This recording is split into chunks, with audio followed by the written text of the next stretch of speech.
ഈ ഇരിക്കുന്ന മുതലിനെ കണ്ടോ? ഇതാണ് ഞങ്ങളുടെ പിങ്കി. ആക്ച്വലി ഇവളാണിപ്പം ഞങ്ങളുടെ മെഡിസിൻ.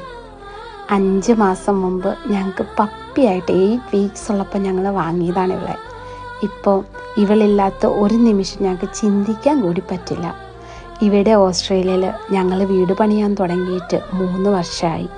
മെൻ്റലിയും ഫിനാൻഷ്യലിയും ഫിസിക്കലിയും എല്ലാം ഞങ്ങൾ ഫെഡപ്പ് ആയപ്പോൾ അതിനൊരു പരിഹാരമായിട്ടാണ് ഒരു പെറ്റിനെ വാങ്ങാമെന്ന് വിചാരിച്ചത്. ആക്ച്വലി ഓസ്ട്രേലിയയിൽ റെൻ്റ് ഹൗസിൽ പെറ്റ്സ് നോട്ട് അലൗഡാണ്. എങ്കിലും നല്ലൊരു വീട്ടുകാരായതുകൊണ്ട് അവർക്ക് ഞങ്ങളുടെ സാഹചര്യങ്ങൾ അറിയാവുന്നത് കൊണ്ട് അവർ ഓക്കെ പറഞ്ഞു. എത്ര നാൾ ഇവൾ നമ്മുടെ കൂടെ ഉണ്ടാവുമെന്ന് നമുക്കറിയില്ല. എന്നാലും എവിടെ പോയാലും ഞങ്ങൾ അവളെ ഒപ്പം കൂട്ടാറുണ്ട്. എൻ്റെ പിങ്കി ഇല്ലാത്തൊരു നിമിഷം എനിക്ക് ചിന്തിക്കാൻ കൂടി പറ്റില്ല. അൺകണ്ടീഷണൽ ലവ് ആണ്. എൻ്റെ പിങ്കിയെ ഇഷ്ടമായ ഹൃദയം